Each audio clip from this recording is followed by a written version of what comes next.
He tried to help and rescue a stranger woman, but instead of being grateful, he ended up in handcuffs.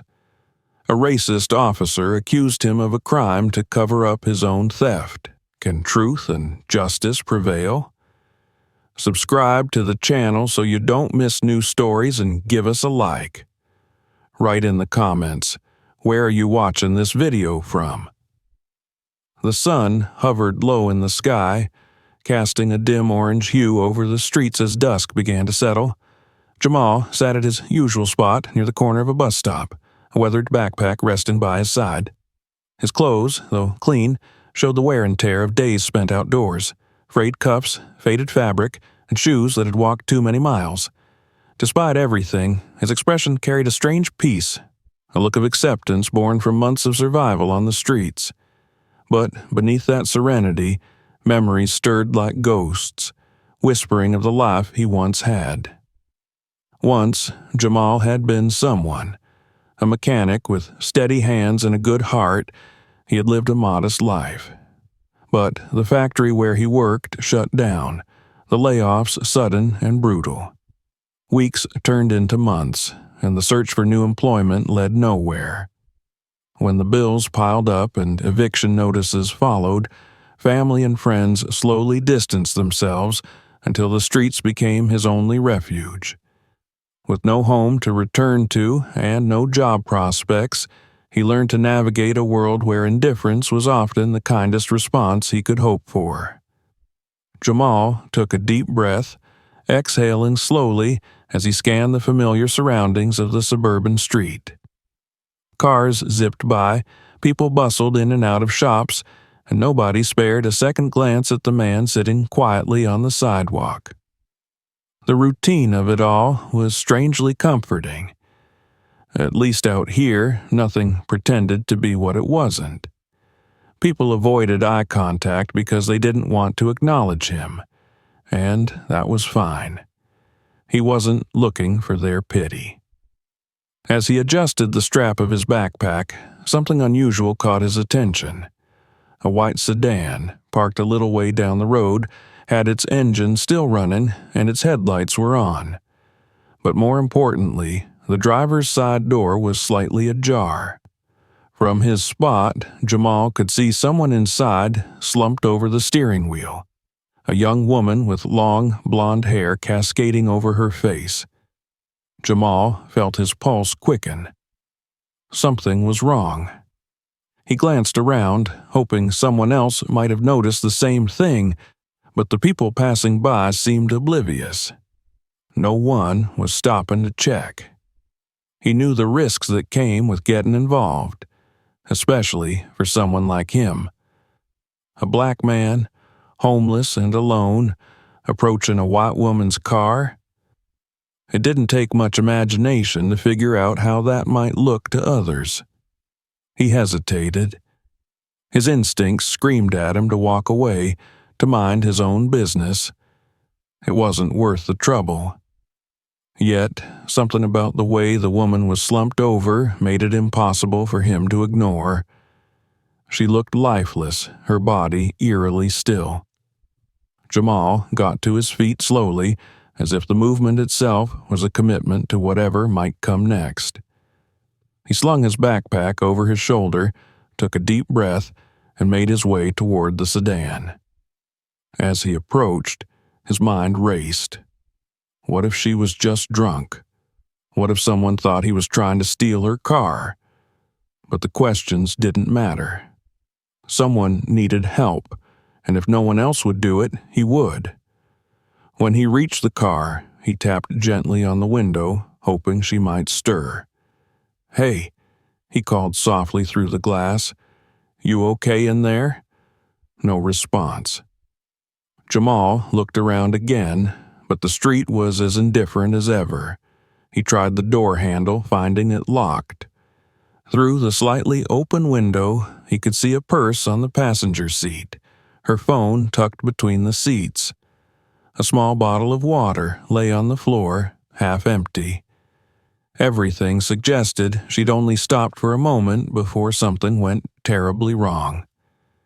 He needed to act fast. Circling the car, Jamal spotted something on the ground near the driver's door, a set of car keys glinting faintly in the dimming light. Someone must have dropped them. He crouched down and picked up the keys, weighing his options. If he unlocked the door and someone saw him, they might assume the worst. But if he did nothing, this woman might not survive. His heart pounded as he made his decision. Gently, he slid the key into the lock and turned it. The click of the unlocking door sounded unnaturally loud in the quiet street, and for a moment, Jamal felt exposed, as if every passing car had suddenly stopped to watch him. He opened the door slowly, careful not to startle her if she was only unconscious. But as the door swung open, the reality of her condition hit him. Her skin was pale and her breathing shallow. She looked fragile, as if something more serious than exhaustion had taken hold. "Hey," Jamal said again, louder this time. "You need help? Can you hear me?" Still nothing. Panic bubbled in his chest, but he pushed it down. There was no time for fear.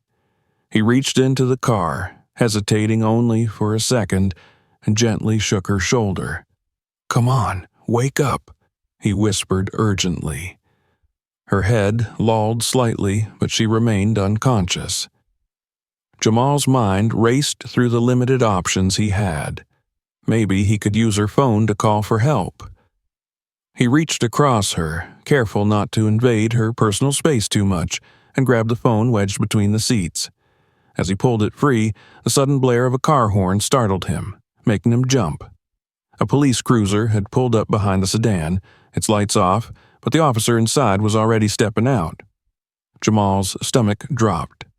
The last thing he needed right now was to look suspicious in front of a cop, and from the expression on the officer's face as he approached, suspicion was exactly what Jamal saw.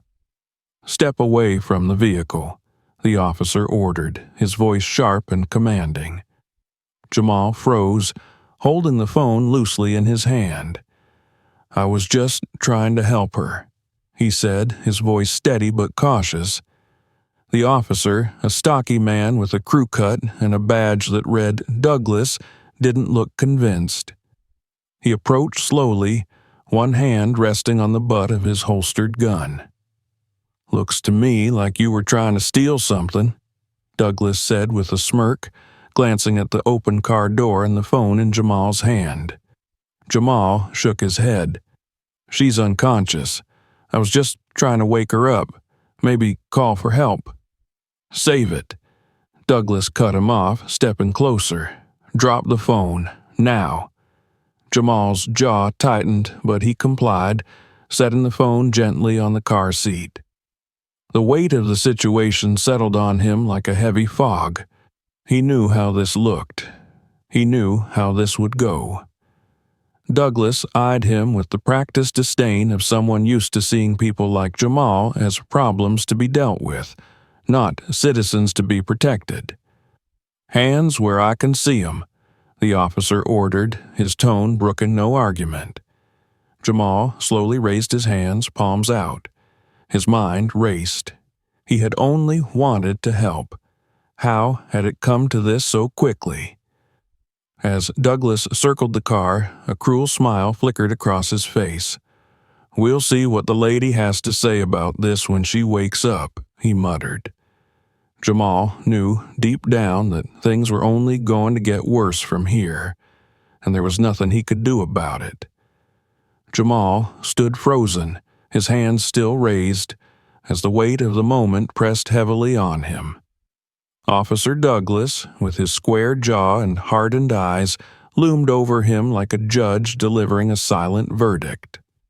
The man wore his authority like armor, every movement deliberate and calculated to assert control. The glint of the badge on his chest seemed more like a symbol of domination than protection. Douglas circled the vehicle slowly, taking in the scene, the unlocked door, the unconscious girl, and Jamal standing helplessly beside her. His lips curled into a smirk, dripping with condescension. "Thought you'd try your luck, huh?" he sneered, his voice coated in contempt. "A little smash and grab on a Friday night?" Jamal's heart pounded in his chest, each beat a painful reminder of how this situation could spiral. He fought to keep his voice calm. "No, sir. I saw she wasn't moving. I wanted to help, that's all. I wasn't trying to—" Douglas cut him off with a scoff, shaking his head. "Spare me the story, hero. I've heard it all before." His tone was dismissive, a seasoned officer used to assuming guilt before hearing the truth. Jamal clenched his jaw but said nothing. He knew how dangerous it could be to argue with a man like this. Everything about Douglas, from his squared stance to the glint in his eyes, radiated the kind of power that didn't tolerate resistance, especially not from someone like Jamal. The officer leaned into the car, glancing at the girl who lay motionless in the driver's seat. "What do we have here?" he muttered, more to himself. He reached inside, his hand brushing past her shoulder as if he were searching for something more than signs of life. Jamal watched in disbelief as Douglas's fingers slid into the pocket of the girl's jacket. A crumpled wad of cash emerged in the officer's hand. Instead of calling for medical help or checking her pulse, Douglas casually slipped a few bills into his own pocket, his movements as smooth as if it were routine. "Hey!" Jamal couldn't stop the word from escaping his lips. He stepped forward instinctively, but Douglas whipped his head around, glaring at him with a warning in his eyes. "You got something to say, street rat?" Douglas growled, standing upright. His hand hovered near his holster, as if daring Jamal to make a move. Jamal's breath caught in his throat. He knew he was walking on thin ice, but his anger simmered just beneath the surface. "She needs help," Jamal said, his voice low but firm. "You can't just take her money." Douglas laughed, a cold, humorless sound. "You think anyone's gonna believe you?" he asked, narrowing his eyes. "You're a bum. Nobody's gonna take your word over mine." The sheer audacity of Douglas's actions left Jamal reeling. This wasn't just about prejudice, it was corruption, plain and simple. But what could he do? He was alone, trapped in a situation where every move felt like a mistake waiting to happen. Douglas took a step closer, towering over Jamal with a sneer etched across his face. "See, the problem with you people," Douglas said slowly, savoring each word, "is that you never know when to keep your mouth shut." Jamal's hands clenched into fists at his sides, but he kept them low, refusing to give Douglas the satisfaction of an outburst. He needed to stay calm, but every fiber of his being screamed at him to fight back. Douglas chuckled, sensing Jamal's frustration. "Now, here's what's going to happen," the officer said smoothly. "I'm going to do my job, and you're going to stand there and stay out of my way. That clear?" Jamal gritted his teeth. She needs a medic, not a thief. For a moment, the smirk on Douglas's face faltered, replaced by a flicker of something darker. Anger, perhaps, or the thrill of control. He reached for his radio, pressing the button with deliberate slowness. "This is Officer Douglas," he said into the device, his eyes locked on Jamal. "I've got a suspect here trying to break into a vehicle. Requesting backup." Jamal's heart sank as the weight of those words hit him. Douglas had just sealed his fate with a single sentence. There was no way anyone would listen to his side of the story now. In the eyes of the law, he was already guilty. Douglas leaned in close, his voice a low growl. "You're lucky I don't book you for assault too. Keep your mouth shut, and maybe, just maybe, you'll get out of this without too much trouble." Jamal's fist trembled, but he forced himself to remain still. He knew he was powerless in this moment. Douglas had the upper hand, and there was nothing he could do to change that. The officer returned his attention to the girl, rifling through her purse with the same casual indifference as before. "Let's see what else you got in here, sweetheart," he muttered, pulling out her wallet and flipping through the contents. He pocketed more cash without hesitation.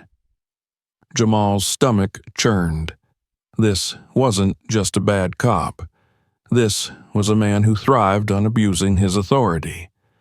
And Jamal was stuck in the middle of it, helpless to intervene. Douglas glanced back at Jamal, his eyes filled with amusement. "You see, my friend," he said with a smirk, "the world's not fair, but you already knew that, didn't you?" Jamal stayed silent, his mind racing. He had to find a way out of this, not just for himself, but for the girl in the car. There had to be something he could do, some way to stop Douglas before things got worse.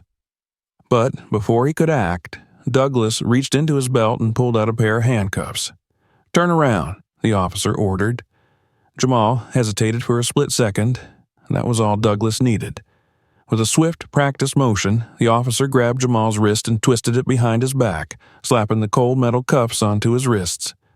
"You're under arrest for attempted burglary," Douglas said smugly, tightening the cuffs with a little more force than necessary. "Anything you say can and will be used against you in a court of law." Jamal winced as the metal bit into his skin, but he refused to cry out. He wouldn't give Douglas the satisfaction. As Douglas dragged him toward the curb, Jamal glanced back at the girl in the car. She was still unconscious, her body limp and vulnerable. He prayed silently that she would wake up soon, before it was too late. Douglas shoved Jamal roughly onto the pavement, keeping a firm grip on the cuffs. "Stay put," the officer ordered, his voice dripping with mockery. "Backup will be here soon, and when they get here, we'll see how much trouble you've really bought yourself tonight." Jamal sat on the cold asphalt, his mind swirling with thoughts of regret and anger. He had only wanted to help, but now he was the one in need of saving. And as the minutes ticked by, the hopelessness of the situation began to sink in. But deep down, a flicker of hope remained. He didn't know how, and he didn't know when, but he knew one thing for sure. This wasn't over yet. Jamal sat on the cold pavement, his back aching from the uncomfortable position and the tightness of the handcuffs biting into his wrists. His mind raced, replaying the events that had led him to this moment. He had tried to help, tried to do the right thing, and now he was handcuffed, treated like a criminal, while the real villain was the man in uniform. The injustice of it all burned in his chest, making it hard to breathe. He stared at the ground, fighting the frustration that welled up inside him. Across the street, people continued to pass by, cars sped along, and life went on as if nothing unusual was happening. No one stopped. No one questioned the sight of a homeless black man in handcuffs next to a police officer. To them, it was just another day, another statistic, another nameless face in a story they would never bother to know. Douglas, meanwhile, was pacing leisurely in front of the car, occasionally glancing down at Jamal with a smug expression. He radiated confidence, sure of his position, sure that his authority would protect him from any consequences. Jamal could see the way Douglas strutted, enjoying his power, as if this situation was nothing more than entertainment for him. "Comfortable?" Douglas asked, smirking as he leaned down slightly, towering over Jamal.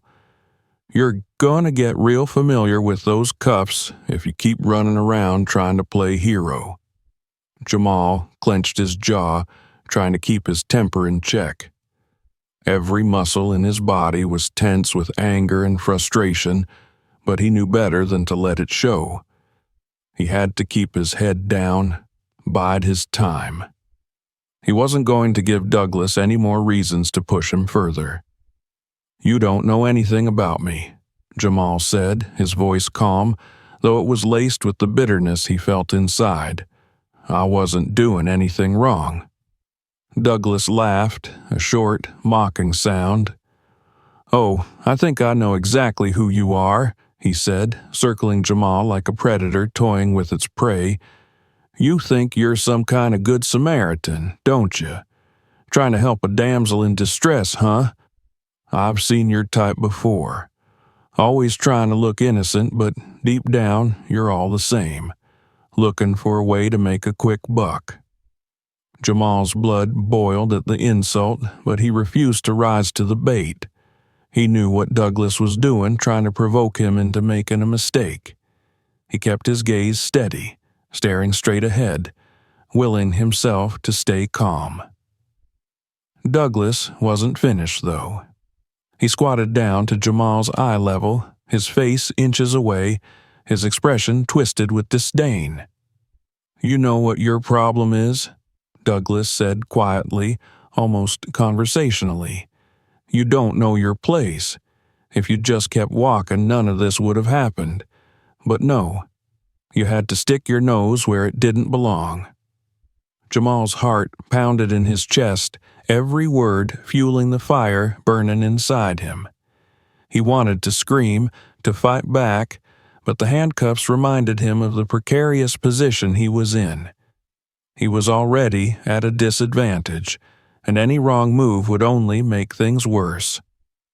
"You think you can get away with this?" Jamal finally said, his voice low but firm. "What you're doing right now, stealing from her, abusing your power, you think no one's going to find out?" Douglas stood up abruptly, his face darkening. "Careful," he warned, his tone suddenly serious. "You don't know who you're talking to." "I know exactly who I'm talking to," Jamal said, meeting his eyes. "You're a thief and a coward." The words hung in the air, and for a moment, Jamal thought Douglas might actually strike him. The officer's hand twitched near his holster, his face reddening with fury. But instead of drawing his weapon, Douglas sneered. "You think anyone's gonna believe you?" Douglas said, shaking his head. "You're nothing, man. A bum, homeless. No one cares what happens to you.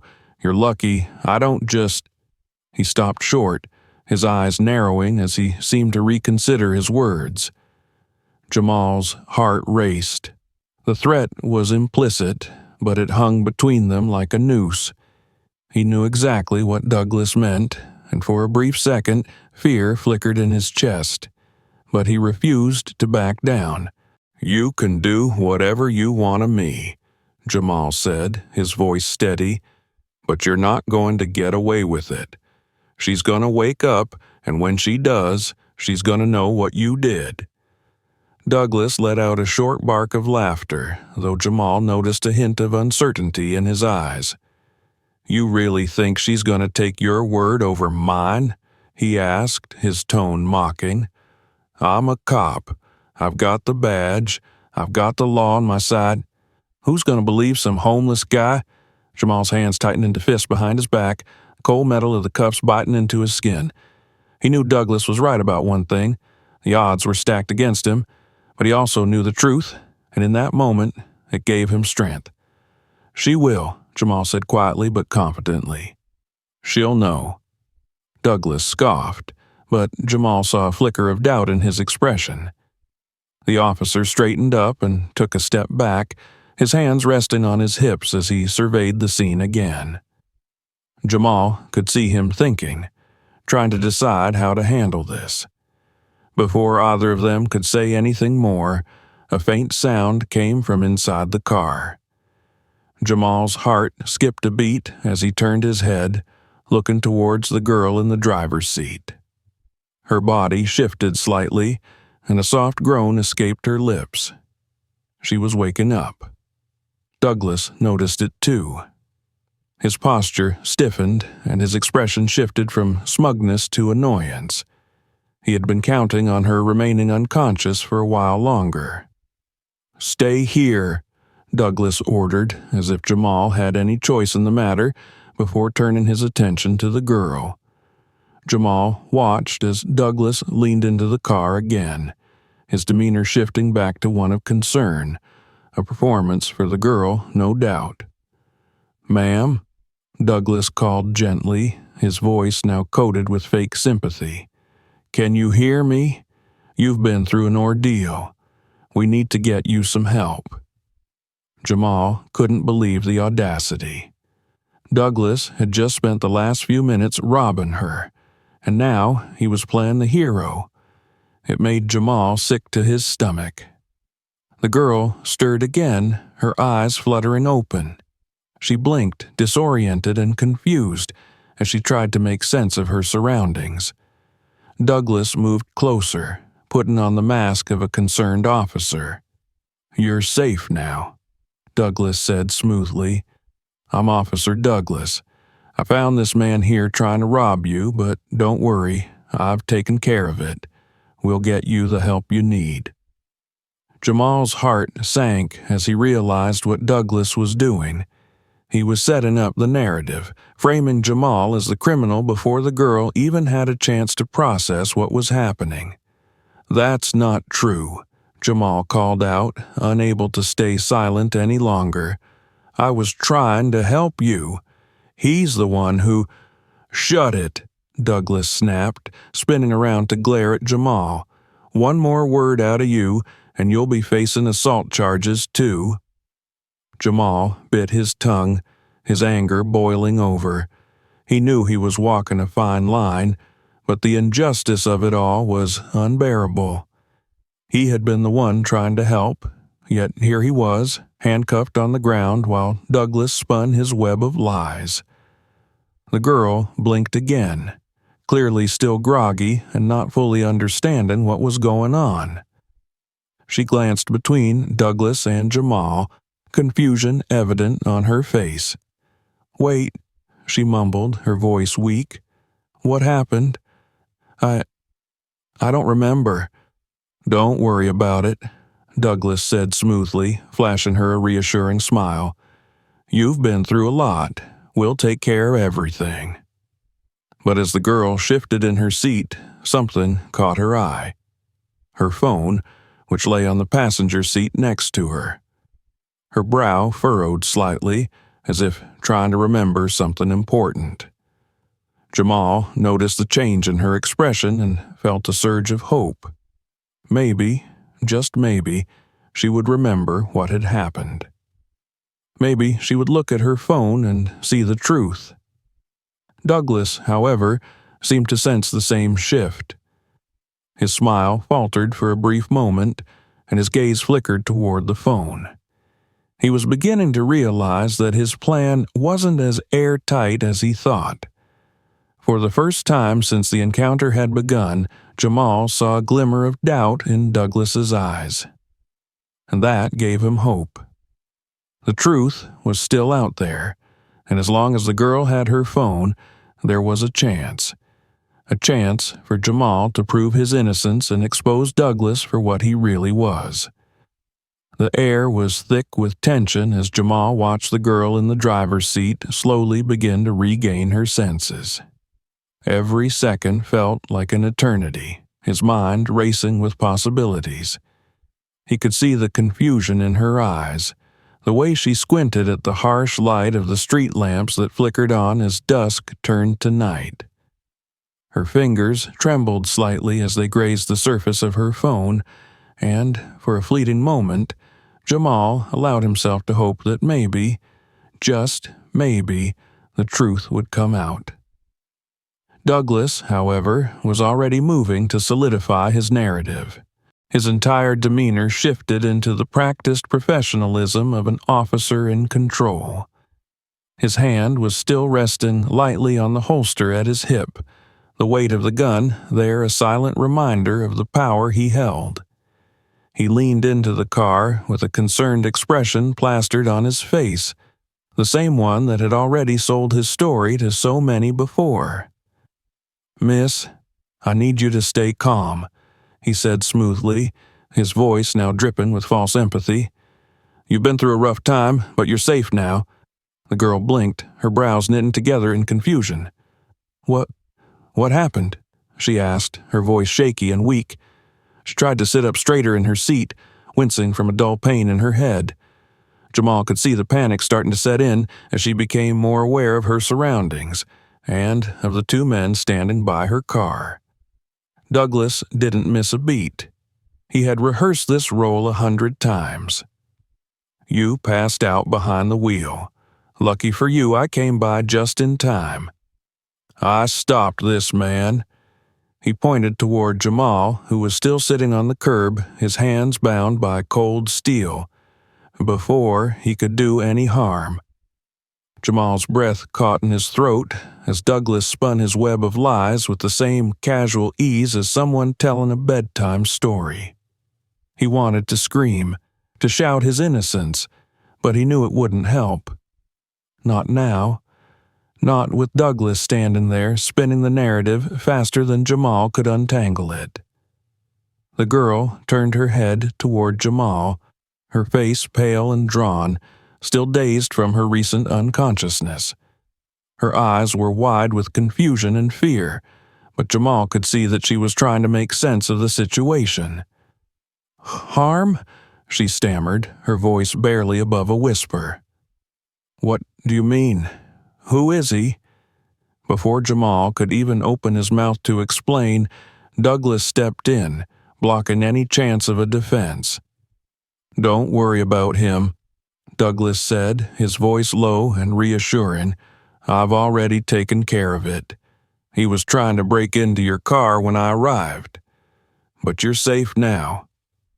Jamal could feel the weight of those words pressing down on him like a boulder.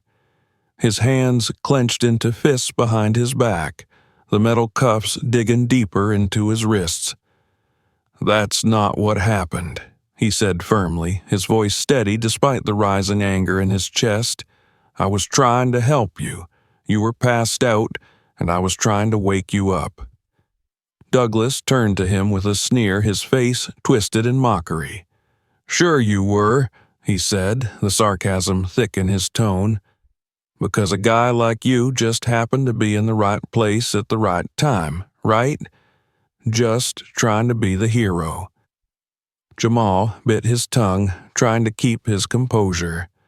He knew what this was, a calculated move by Douglas to discredit him before the girl even had a chance to think for herself. But what hurt more was that he could see the doubt already forming in her eyes. She didn't know who to believe. "Listen," Jamal said, trying to keep his voice calm and measured. "I know this looks bad, but I promise you, I wasn't trying to hurt you. I saw you slumped over in the car and I wanted to help. That's all." The girl glanced from Jamal to Douglas, her expression conflicted. It was clear that she was still struggling to fully understand what was happening, and her mind was fogged with uncertainty. I don't remember much," she admitted, her voice trembling. "Everything's kind of blurry." Douglas seized the moment. "That's perfectly normal," he said, his tone dripping with false sympathy. "You were in a dangerous situation, and it's common for people to feel disoriented after something like that. But trust me, you're lucky I got here when I did. This guy was about to make off with your wallet and God knows what else." Jamal's frustration bubbled over, and he couldn't stay silent any longer. "That's a lie," he shouted, his voice echoing down the quiet street. "I didn't touch anything. I was just trying to get you help." Douglas rounded on him, his eyes flashing with barely contained anger. "Shut up," he barked, taking a step toward Jamal, his hand hovering dangerously close to his gun. "You don't get to talk anymore." Jamal's pulse quickened, but he held his ground. He couldn't afford to let this man intimidate him into silence. Not when everything was at stake. The girl, still clutching her phone in her hand, looked down at it as if searching for answers. Jamal's eyes followed her gaze, and a thought struck him like a bolt of lightning. "Check your phone," he said quickly, his voice urgent. "You were recording something before you passed out, right? Check the video. It'll show you the truth." For the first time since she'd woken up, the girl seemed to snap out of her daze. She blinked down at the phone in her lap, her fingers trembling as they hovered over the screen. I was recording," she muttered to herself, as if trying to recall what had happened before everything went dark. Douglas's face paled slightly, his smirk faltering. "Don't bother with that," he said quickly, his voice now edged with tension. "It's probably nothing. You were out for a while. That thing's probably dead by now." But the girl wasn't listening to him. Her fingers moved quickly, scrolling through her phone until she found the most recent recording. She hesitated for a moment, her eyes flicking between Jamal and Douglas before she pressed play. The phone's speaker crackled to life, filling the silence with the unmistakable sounds of their earlier encounter. The video showed the moments before she passed out. The camera pointed toward the windshield as she recorded some random footage of the street. There was a slight jolt, and the image shifted as her phone slipped from her hand, landing face down on the passenger seat. The camera remained on, recording the audio that followed. Jamal held his breath as the familiar sounds echoed through the street. The unmistakable sound of Douglas's voice came through, clear as day. "Let's see what else you got in here, sweetheart," his voice purred, followed by the rustling of her wallet. "Won't be needing this." Jamal watched as the girl's eyes widened in shock, her face paling as the reality of the situation began to sink in. She looked up at Douglas, her expression one of horror and disbelief. You took my money?" she whispered, her voice barely audible. Douglas's face hardened. He took a step back from the car, his eyes darting around as if looking for a way out of this mess. His hand moved instinctively toward his radio, but the look on his face told Jamal everything he needed to know. Douglas was panicking. "That's not what it sounds like," Douglas said quickly, his voice unsteady. "I was trying to secure your belongings, make sure nothing got stolen. That's a lie," Jamal shouted, his heart pounding. "That's what he's been doing this whole time, lying, stealing. I tried to stop him, but he arrested me instead." The girl stared at Douglas, her hands shaking as she clutched her phone tightly. You were supposed to help me," she whispered, her voice filled with hurt and betrayal. Douglas opened his mouth to speak, but no words came out. The mask of authority and control he had worn so confidently was beginning to crack, and for the first time he seemed unsure of what to do. Jamal felt a surge of hope. This was it. The truth was out there now, and Douglas couldn't hide behind his badge any longer. But just as the tension reached its peak, the sound of approaching sirens cut through the night air. Backup was on its way, and Jamal knew that things were about to take another turn. But this time, he wasn't the one who had to be afraid. The wail of the approaching sirens echoed through the quiet suburban street, their distant blare growing louder with each passing second. Jamal's pulse raced as he watched Officer Douglas tense up, his hands twitching nervously at his sides. The once confident sneer that had been plastered on Douglas's face was gone, replaced by something darker, panic. Jamal could feel the tide turning, and for the first time since his nightmare had begun, he allowed himself a sliver of hope. He knew the truth was out now, undeniable and unchangeable. The recording on the girl's phone had exposed Douglas for the corrupt officer he was, and no amount of intimidation or threats could undo that. The girl, still clutching her phone tightly in her trembling hands, stared at Douglas with wide eyes, the betrayal evident in every line of her face. Jamal could see the disbelief written across her features. The realization that the man who was supposed to protect her had instead used her vulnerability to his own advantage. You stole from me," she whispered again, her voice barely above a breath. The hurt in her words was palpable, like she was trying to process what had just been revealed. Her knuckles whitened as she gripped the phone tighter, replaying the words she'd heard over and over in her mind, each one cutting deeper than the last. Douglas shifted uncomfortably, his confident facade unraveling as the girl's accusation hung in the air.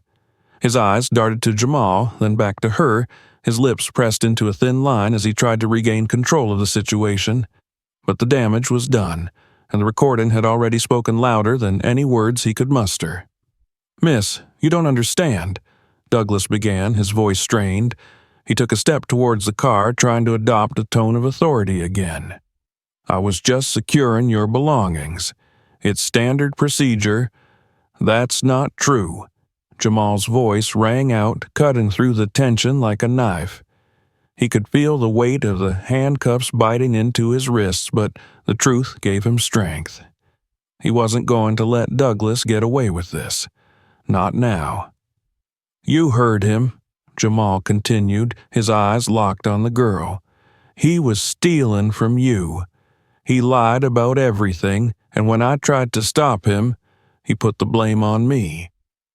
His voice trembled slightly with the weight of everything that had happened, but he kept it steady, forcing himself to stay calm. "Check the rest of the recording. It'll show you everything." The girl hesitated, her fingers hovering over her phone's screen. Her eyes darted between Douglas and Jamal, her mind clearly racing to catch up with the flood of information she had just received. Jamal could see the inner turmoil in her face, the struggle between trusting an officer of the law and believing the evidence right in front of her. Douglas, sensing the moment slipping further out of his control, took a step closer to the car, his face tight with frustration. "You don't need to do that," he said quickly, his voice sharp. "I'm telling you the truth. This guy's just trying to manipulate you." "No," the girl interrupted, her voice louder now, more certain. "I want to see the rest." Douglas's jaw clenched, his hand moving reflexively toward his radio again, but the sound of the sirens drew closer, forcing him to hesitate. Time was running out for him, and he knew it.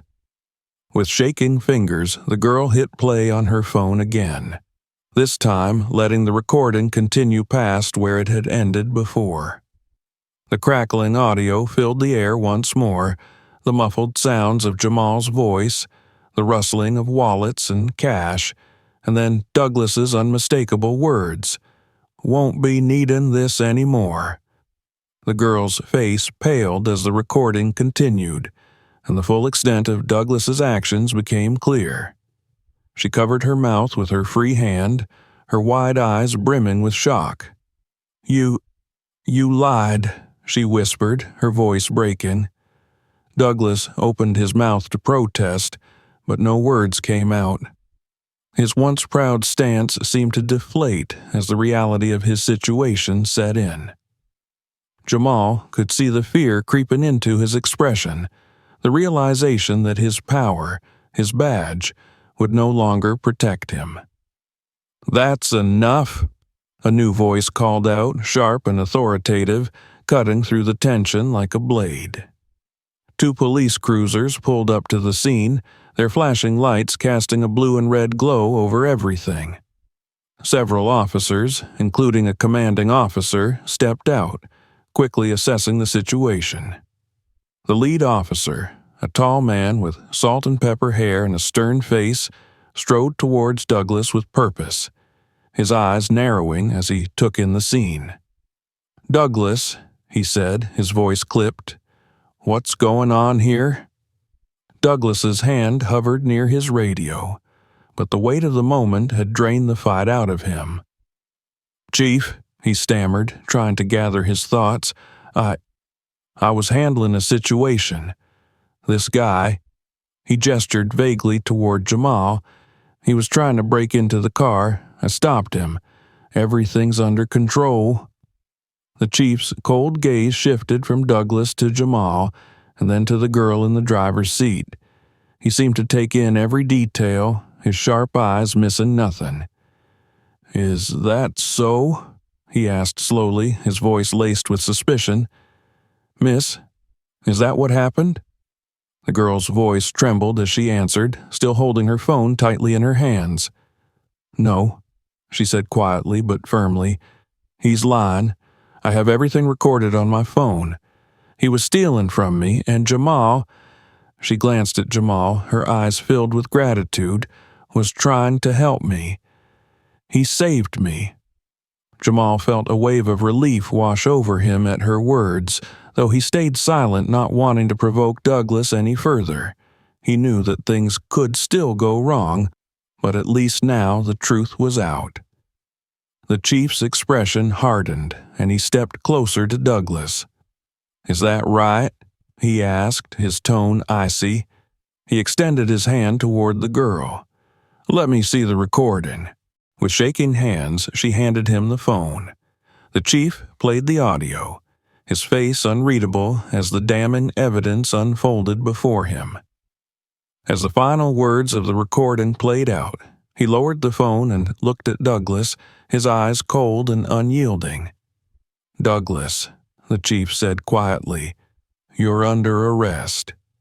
Douglas's face drained of color. "Chief, wait," he said, raising his hands in protest. "This is a misunderstanding. I was just—" "Enough," the chief snapped, cutting him off. "You've disgraced this department. Hand over your weapon and badge." For a moment, Douglas stood there, stunned and speechless, as the weight of the chief's words sank in. Slowly, reluctantly, he unfastened his holster and handed over his gun, followed by his badge.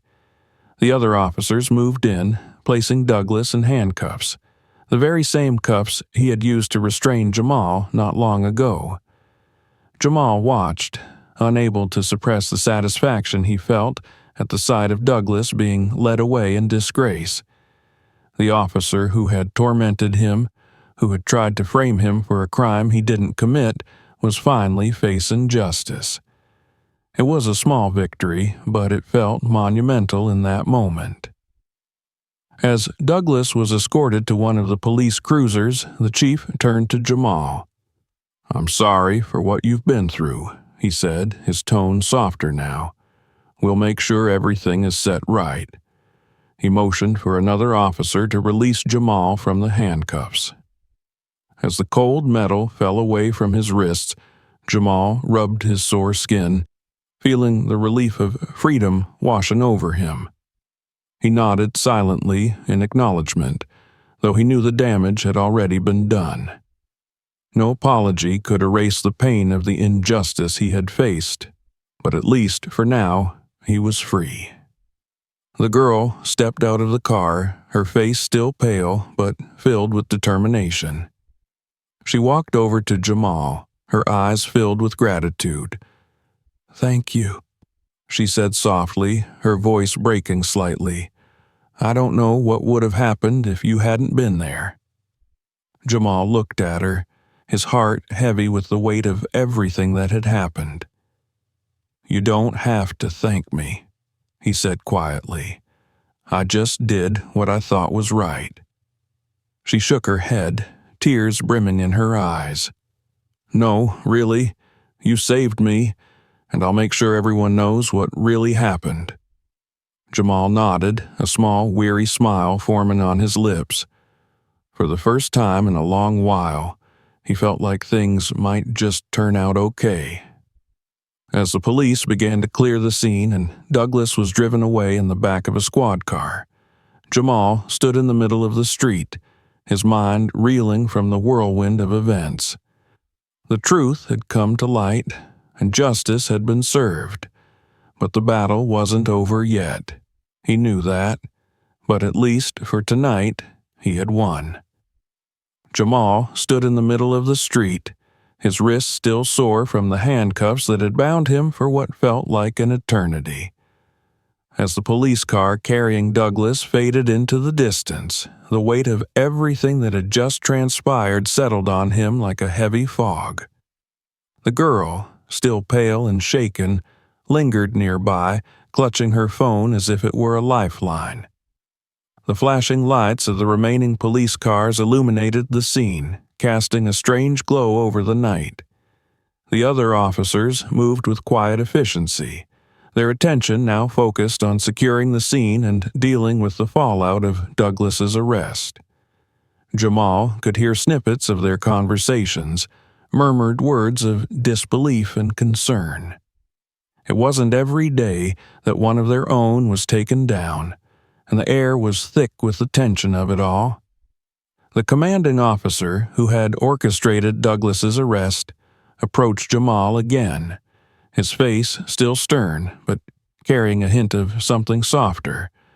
Perhaps regret, perhaps respect. He stood tall, his salt and pepper hair catching the light as he offered Jamal a nod of acknowledgement. "I owe you an apology," the chief said, his voice measured but sincere. "This should never have happened. We failed you tonight." Jamal looked at him, the anger and frustration still simmering beneath the surface, though it was now tempered by exhaustion. "Yeah," he said quietly, his voice flat. "You did." The chief nodded, accepting the weight of Jamal's words without protest. "Douglas will face the full consequences of his actions," he continued, glancing toward the direction where the car had disappeared.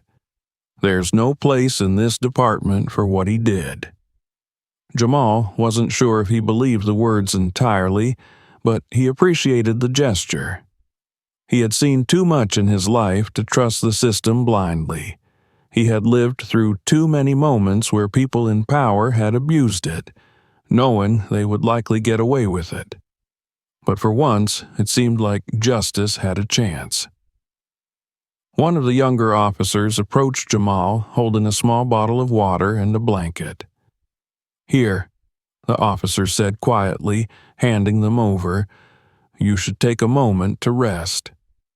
Jamal accepted the water with a grateful nod, though he couldn't help but notice the awkward tension in the young officer's expression. The kid looked barely out of his 20s, his face pale and uncertain, as if he had just witnessed something that shook his belief in the job. Jamal could see the internal conflict. The officer was trying to reconcile his role with the reality of what he'd just seen happen with Douglas. "Thanks," Jamal muttered, taking a sip of water, the cool liquid easing the dryness in his throat. His mind was still racing, trying to process everything that had happened in the span of an hour. One moment, he was trying to help a stranger in need, and the next, he was in handcuffs accused of a crime he hadn't committed. It was a familiar feeling, being judged by the color of his skin, by the assumptions people made the moment they saw him. But this time, things had played out differently. As he wrapped the blanket around his shoulders, he noticed the girl approaching him again. Her face was still pale, but there was a determined set to her jaw now, as if she had made up her mind about something important. She stood in front of him, her eyes filled with a mixture of gratitude and guilt.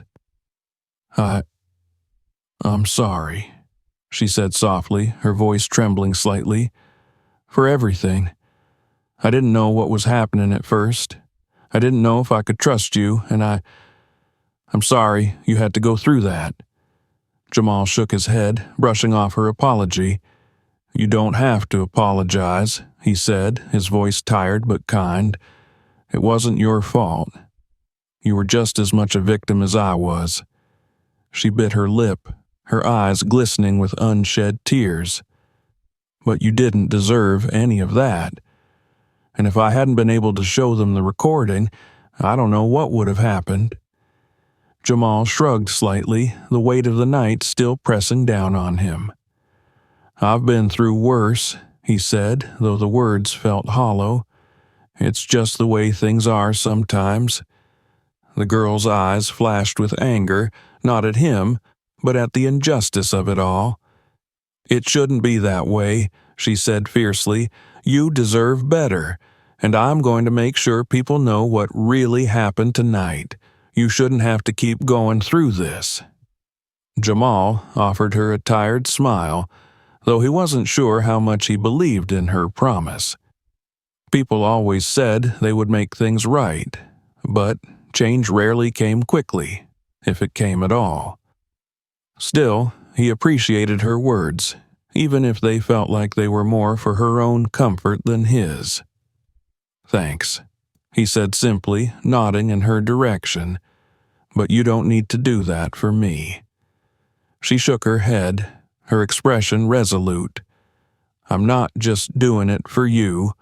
I'm doing it because it's the right thing to do, and because people like Douglas shouldn't get away with what they did." Jamal nodded again, appreciating her determination, even if it didn't fully erase the exhaustion he felt in his bones. The events of the night had left him drained, both physically and emotionally. All he wanted now was to go somewhere quiet, somewhere safe, and rest. The chief cleared his throat, stepping forward once again. "We can arrange transportation for you," he said, his tone softer now. "Get you somewhere safe for the night. You shouldn't have to deal with this alone." Jamal glanced at him, surprised by the offer. It wasn't something he expected, to be treated with care after everything that had happened. "I appreciate it," Jamal said slowly, considering his options. "But I'll be all right. I just need to rest." The chief nodded, understanding. "If you need anything, don't hesitate to reach out. We'll make sure everything is documented properly. Douglas will be held accountable." Jamal nodded, though he remained skeptical. He knew better than to put all his faith in promises, especially those made by people in power. But tonight, for once, it seemed like things might go the right way. The girl stepped forward again, her eyes filled with something more than just gratitude, a sense of responsibility perhaps, or a desire to make amends. "If you ever need help," she said softly, "I want to be there for you. You helped me tonight, and I want to return the favor." Jamal looked at her, unsure of how to respond. He had spent so long being overlooked, being dismissed, that the idea of someone wanting to help him, genuinely help him, felt foreign. "You don't owe me anything," he said after a moment, his voice low but sincere. She shook her head. "It's not about owing you. It's about doing what's right." Jamal offered her a small, tired smile. "Well, thank you," he said, his voice carrying the weight of the night. "I appreciate it." With that, the scene around them began to dissolve. The police officers wrapped up their investigation, and the flashing lights slowly dimmed as the cruisers started to pull away. Jamal stood there, the blanket wrapped tightly around him, watching as the night returned to its usual stillness. For the first time in what felt like forever, Jamal felt a sense of relief. The battle wasn't over, and the scars of the night would remain with him for a long time, but at least, for now, he was free. He had survived. And maybe, just maybe, there was a chance for something better on the horizon. The night air was cooler now, and the silence on the street was soothing in a way Jamal hadn't expected. The police had left, the flashing lights and distant sirens now a memory, and the street returned to its usual stillness. Yet, for Jamal, everything had changed. The events of the night had left him drained, but also, for the first time in a long while, cautiously hopeful. The girl stood beside him, still gripping her phone as if it were her anchor to reality. Her expression was one of guilt and gratitude intertwined. Jamal could see the weight of what had happened reflected in her eyes. She hadn't expected her life to collide with his in such a way, and yet here they were, both changed by the same cruel encounter. You don't have anywhere to go, do you? She asked softly, breaking the silence between them. Jamal shrugged, offering a tired smile that didn't quite reach his eyes. I'll manage, he said, though the truth was that managing had become a heavy burden to carry. The streets were not kind, and tonight had been a stark reminder of just how dangerous life could be. She hesitated for a moment, chewing on her bottom lip as she seemed to weigh a decision in her mind. Then, with quiet determination, she spoke. I want to help you. Jamal raised an eyebrow, surprised by the offer. He had grown accustomed to people passing him by, avoiding eye contact, pretending he didn't exist. Help was not something he expected, certainly not from a stranger he had just met. You don't have to do that, he said gently, not wanting to burden her with his troubles. I know I don't have to, she replied firmly, but I want to. You saved me tonight. The least I can do is make sure you're not out here alone. Her sincerity was disarming. Jamal studied her for a moment, trying to gauge if her offer was genuine, and all he saw was kindness in her eyes. After everything that had happened, he didn't have the heart to turn it down. I'll be okay, he said softly, though the words lacked conviction. Come with me, she insisted. I know someone who can help, someone who can get you back on your feet. Jamal hesitated, the old doubts creeping back into his mind.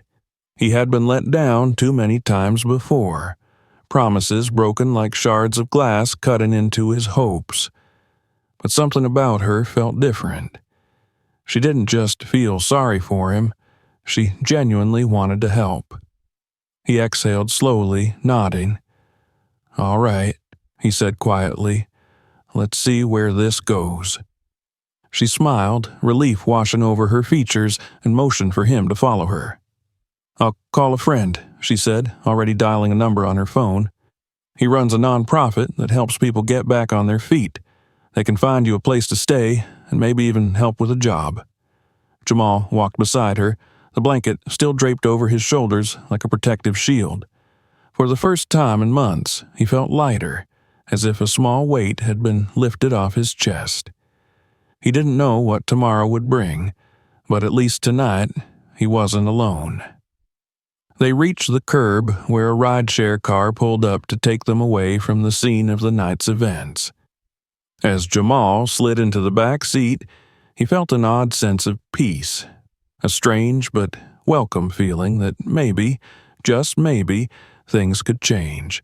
The ride was quiet, the hum of the engine a soothing backdrop to his swirling thoughts. He glanced out the window at the passing city, the streetlights blurring into streaks of gold.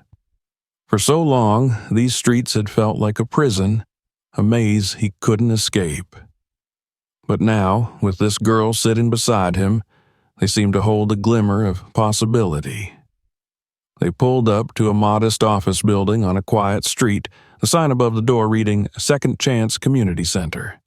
The girl smiled at him as they stepped out of the car. This is where it starts, she said warmly.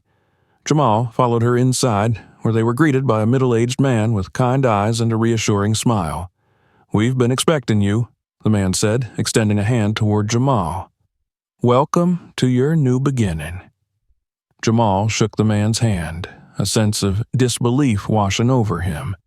It felt surreal, like stepping into a dream after living through a nightmare. But it was real. And for the first time in a long while, Jamal allowed himself to hope. Weeks passed, and Jamal settled into a routine at the community center. He found a room at a transitional housing facility, and with the help of the staff, he began working part-time at a local garage, back to what he loved, fixing cars with steady hands and a heart full of purpose.